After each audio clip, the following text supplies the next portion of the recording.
Halo sahabat, kembali lagi di channel Novel Audio.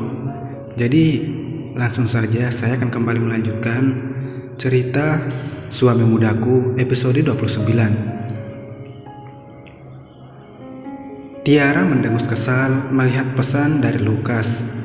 Kakaknya akhir-akhir ini selalu sibuk dengan urusannya hingga membuat Tiara terabaikan.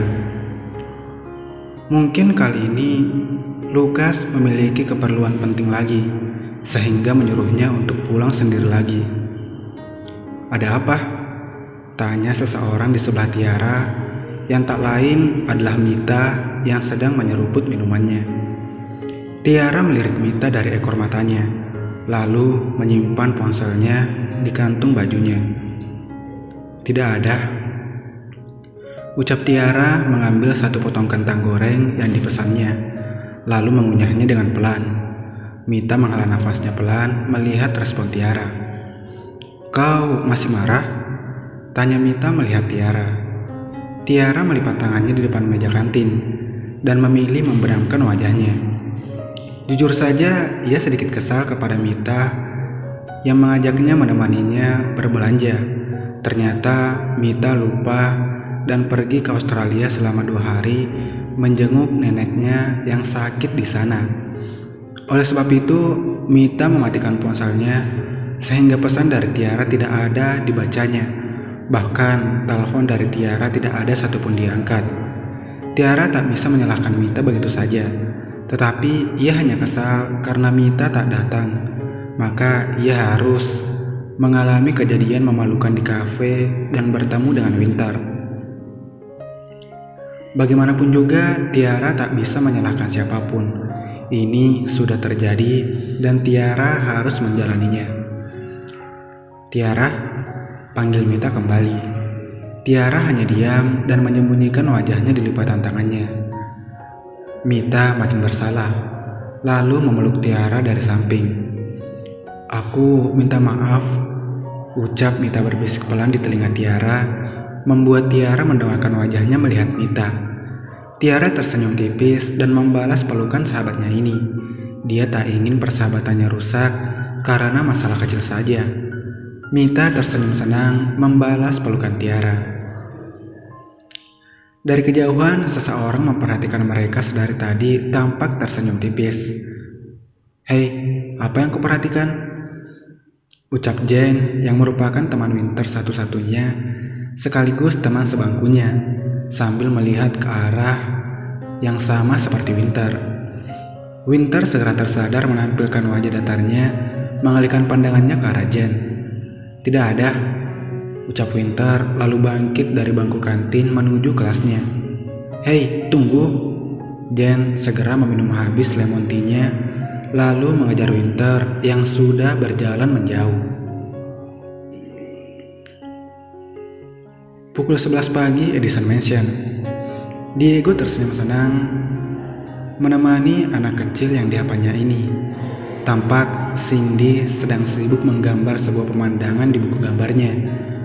Awalnya Diego yang menonton di ruang TV dikejutkan dengan Cindy yang datang berdiri di hadapannya dengan menguap dan memegang boneka ulat di tangannya, lalu memeluk Diego dengan tiba-tiba. Tak hanya itu saja, Cindy juga memanggilnya dengan sebutan kakek tanpa ia suruh. Diego merasa senang dan langsung menggendong Cindy dan mendudukkannya di pangkuannya. Beberapa saat mereka bercengkrama. Akhirnya Diego memanggil pelayan untuk memandikan Cindy dan memberi sarapan. Dan sampailah sekarang dia meminta Diego itu memberinya pensil warna dan buku gambar. Langsung saja Diego menyuruh pelayannya untuk membeli permintaan Cindy yang sederhana baginya. Cindy merasa antusias melihat Diego memberikan apa yang dia mau. Dan saat ini Cindy sedang mewarnai gambar pemandangan yang ia gambar tadi. Cindy tiba-tiba menatap Diego, membuat Diego menaikkan sebelah alisnya bingung. "Kakek, kalau jalan warnanya apa ya?" tanya Cindy. Diego terlihat berpikir sejenak untuk menjawab pertanyaan Cindy.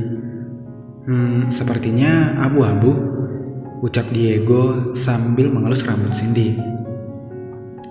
Cindy terlihat berpikir kembali atas jawaban yang diberikan Diego. Tampaknya dia tak puas dengan jawaban Diego. Bukannya warna hitam? Tanya Cindy kembali yang mulai bangkit dan mulai duduk di pangkuan Diego. Diego terlihat berpikir kembali. Lalu ia tak sengaja melihat supirnya yang baru saja lewat sambil memainkan kunci mobil, membuat Diego spontan memanggil supirnya. Sang supir segera berlari ke arah Diego dan berdiri di hadapannya sedikit membungkuk hormat. "Apa Anda ingin pergi, Tuan?" tanya supirnya menunduk. "Ya, siapkan mobil," ucap Diego yang langsung saja membuat Cindy membulatkan matanya melihat Diego. "Baik Tuan, saya permisi," ucap sang pelayan menunduk hormat dan langsung pergi mengeluarkan mobil. Setelah kepergian sang supir, Cindy mengedipkan matanya lucu melihat Diego, membuat Diego gemas dan langsung mencium pipi Cindy. "Kakek mau pergi?" tanya Cindy. Diego tersenyum dan mengangkat Cindy lalu berdiri tegak dan menggendong Cindy di pelukannya. "Lebih tepatnya kita akan pergi. Bukannya kau mau tahu warna jalan seperti apa? Harusnya kita melihatnya secara langsung saja, bukan?"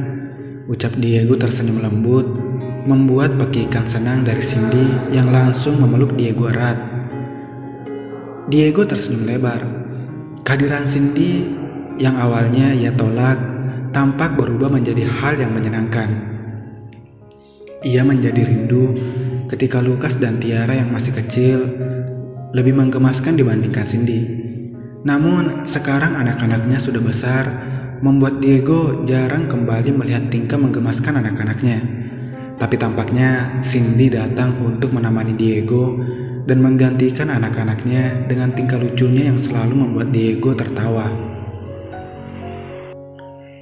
Pukul 1 siang, Lincoln High School. Bel pulang berbunyi membuat semua siswa berhamburan keluar dari kelas. Lukas, Roy dan Green tampak berjalan di lorong sekolah dengan santai. Tampak beberapa murid perempuan melirik dan menatap, memuja kepada ketiganya, atau lebih tepatnya kepada Lukas.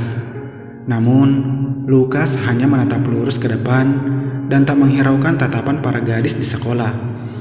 Sedangkan Green tampak melambaikan tangan seperti artis dan menyapa balik apabila ada beberapa gadis yang memanggil namanya. Sontak saja membuat para gadis kegirangan.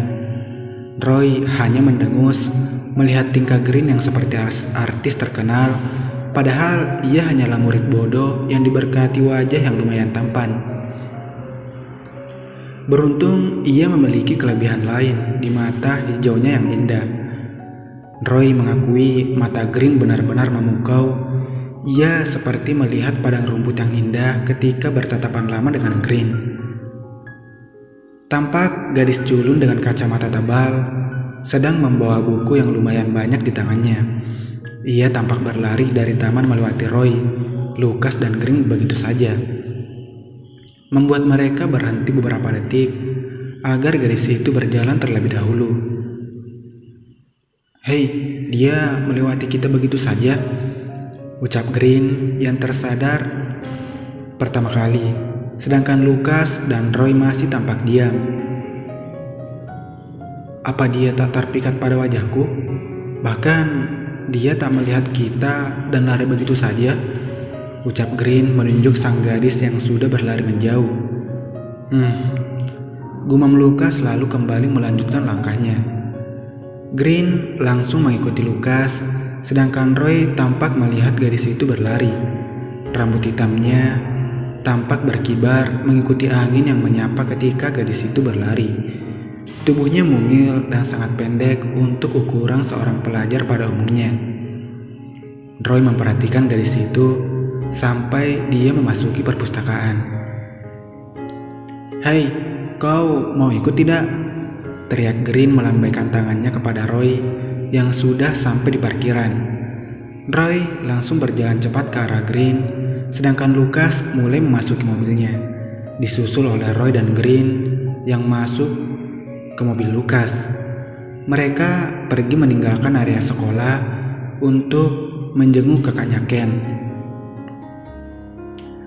Sementara itu di waktu yang sama, Bella apartemen.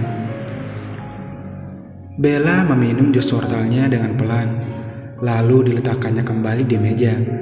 Ia juga mengambil beberapa snack ringan untuk menemaninya menonton film sekarang. Bella tampak duduk bersila di sofa dengan mengunyah keripik kentang kesukaannya. Ia melirik jam yang menunjukkan waktu lumayan siang, tetapi Lukas belum datang juga. Bella ingin menelpon, tapi ia tidak tahu di mana ponselnya berada sekarang. Mau tak mau, Bella menunggu Lukas untuk mengantarnya nanti ke agensi dan bertemu Kristal. Baru beberapa hari Bella sudah merindukan sahabatnya itu. Mungkin nanti Kristal akan memarahinya karena sudah hilang beberapa hari tanpa penjelasan. Bella tersenyum kecil, tak sadar melihat wajah Kristal yang memarahinya sambil berkacak pinggang seperti ibu-ibu. Semoga Lukas cepat menjemputnya agar bisa kembali memeluk sahabatnya nanti lebih cepat. Untuk sekarang, ia akan menonton film agar tidak bosan menunggu Lukas. Bersambung.